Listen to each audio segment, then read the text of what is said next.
क्या आपको पता है कि ईपीएफओ से नगद निकासी यानी कि पैसा विड्रॉल करने के लिए कितने प्रकार के फॉर्म भरे जाते हैं? और क्या आपको यह भी पता है कि पीएफ से मंथली पेंशन प्राप्त करने के लिए या पेंशन के पूरा का पूरा पैसा एक साथ में उठाने के लिए कौन से फॉर्म भरे जाते हैं? ईपीएफओ में कई तरह के फॉर्म भरे जाते हैं अलग अलग काम के लिए। तो मैं आज इस वीडियो में इन्हीं सभी फॉर्म्स के बारे में डिटेल्स जानकारी आपको देने वाला हूं। मेरा नाम है राज और आप देख रहे हैं वर्कअप सीएससी चैनल। नौकरी पेशा लोग जो हर महीने अपना योगदान ईपीएफओ में करते हैं उन्हें ईपीएफ के फॉर्म 31 और form 19, form 10C, form 10C scheme certificate और फॉर्म 10D के बारे में जानना चाहिए। ये वो फॉर्म हैं जिनकी ज़रूरत हर ईपीएफओ मेंबर को कभी न कभी अवश्य पड़ती है। इन सभी फॉर्म का इस्तेमाल फंड निकासी के लिए किया जाता है और मंथली पेंशन के लिए किया जाता है। हालांकि फंड निकासी के मामले में ये सभी फॉर्म अलग अलग मकसद से प्रयोग किया जाता है। आइए आपको बता दें कि कब और कहाँ कौन सा फॉर्म आपके लिए उपयोगी होगा। नौकरी के दौरान पैसों से जुड़ी जरूरतों को पूरा करने के लिए जब आप अपने पीएफ बैलेंस के कुछ हिस्सा या एडवांस निकाल लेते हैं, एडवांस के रूप में कुछ हिस्से को निकालने की जरूरत पड़ती है, ऐसे परिस्थिति में आपको फॉर्म 31 यानी कि फॉर्म 31 भरना पड़ता है। इसे हम ईपीएफओ क्लेम फॉर्म 31 भी कहते हैं। जरूरत के हिसाब से निकासी के नियम अलग अलग होते हैं। वहीं जब आप पीएफ के पूरे पैसे को पूरा फाइनल सेटलमेंट के रूप में अगर निकालना चाहते हैं तो आपको इसके लिए फॉर्म 19 का इस्तेमाल करना पड़ता है, जिसे हम ईपीएफओ क्लेम फॉर्म 19 भी कहते हैं। ईपीएफओ के नियम के अनुसार कोई भी व्यक्ति लगातार 2 महीना तक, ध्यान से सुनिएगा, ईपीएफओ के नियम के अनुसार कोई व्यक्ति लगातार 2 महीने तक बेरोजगार रहता है, यानी कि किसी कंपनी में वह काम कर रहा होता है और छोड़ देता है 2 महीने तक और किसी कंपनी में से कंपनी में काम करता है जहां उसका पीएफ नहीं कटता है, या वैसे कंपनी में काम करता है जहां पे पीएफ तो नहीं कटता है। और ऐसा भी हो सकता है कि आप घर पे बैठ गए और आपको कहीं नौकरी नहीं मिली, तो ऐसी परिस्थिति में आपका पुराना कंपनी आपके पीएफ में 2 महीने तक पैसे जमा नहीं करेगी। ऐसे स्थिति में और दूसरा स्थिति यह भी बनता है कि आप रिटायर्ड हो गए और 2 महीने तक आपके पीएफ में पैसा जमा नहीं हुआ। ऐसे स्थिति में आपके डेट ऑफ एग्जिट डालकर, सर्विस में डेट ऑफ एग्जिट डालकर, उसके बाद आप फॉर्म 19 भर के आपके पीएफ का पूरा सेटलमेंट एक साथ में ले सकते हैं।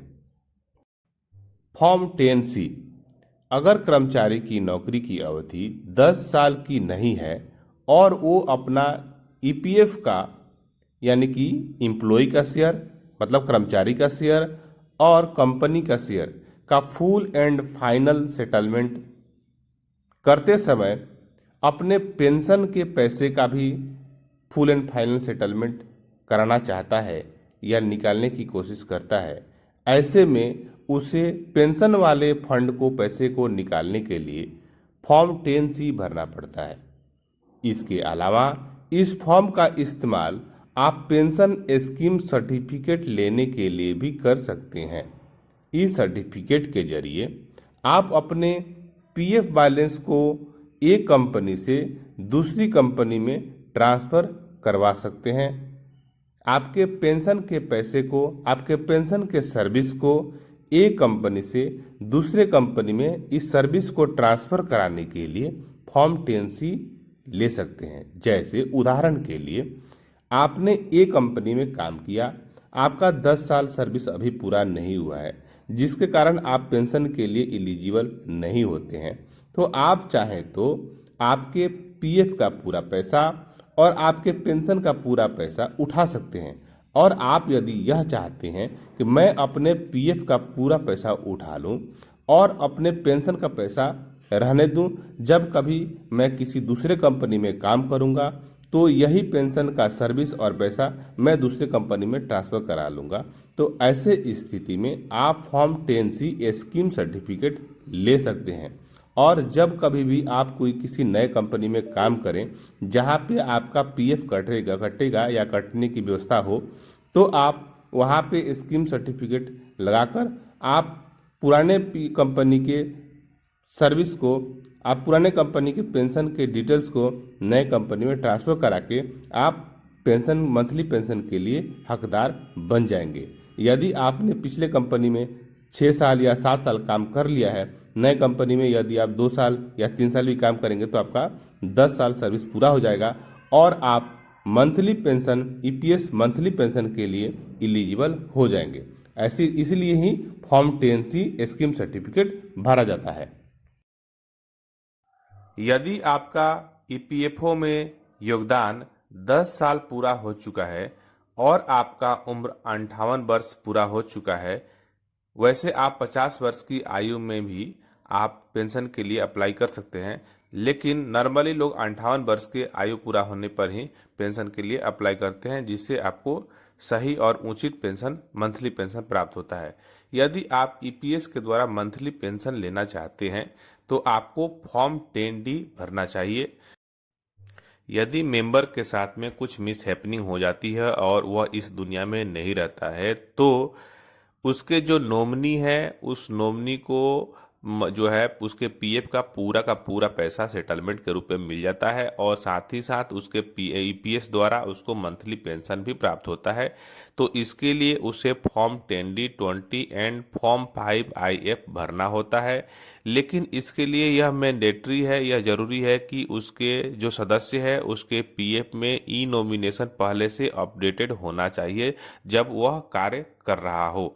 ठीक है, अगर उसने अपडेटेड करा कर रखा है अपना नॉमिनी का नाम, तो उसके जो बेनिफिशियरी है, जो उसके नॉमिनी है, वो online death claim fill by beneficiary वाले ऑप्शन पे क्लिक करके ऑनलाइन फॉर्म भर सकता है। इसके लिए उसको यूएन मेंबर पोर्टल पे जाना है और death claim fill by beneficiary वाले ऑप्शन पे क्लिक करना है और इसके बाद जैसे ही वो इस पे क्लिक करेगा, क्या होगा, उसके सामने एक ऑप्शन खुलेगा जहाँ पे उसको यूएएन नंबर टाइप करना होगा।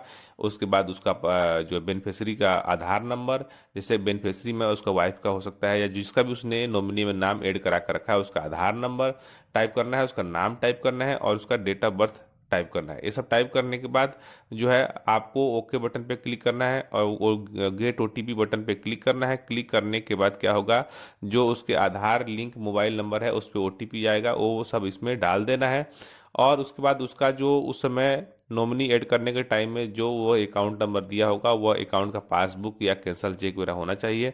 साथ ही साथ बेनिफिशियरी का डेथ क्लेम वगैरह के लिए उसके डेथ सर्टिफिकेट वगैरह होना चाहिए। सब आपके पास पहले से मौजूद होना चाहिए, ये सब अपलोड करना पड़ता है। इस प्रकार से आप जो है ये जितने भी पीएफ से संबंधित फॉर्म्स थे उन सब के बारे में आपको जानकारी प्राप्त हो गया होगा। मैंने सब फॉर्म के बारे में बता दिया है।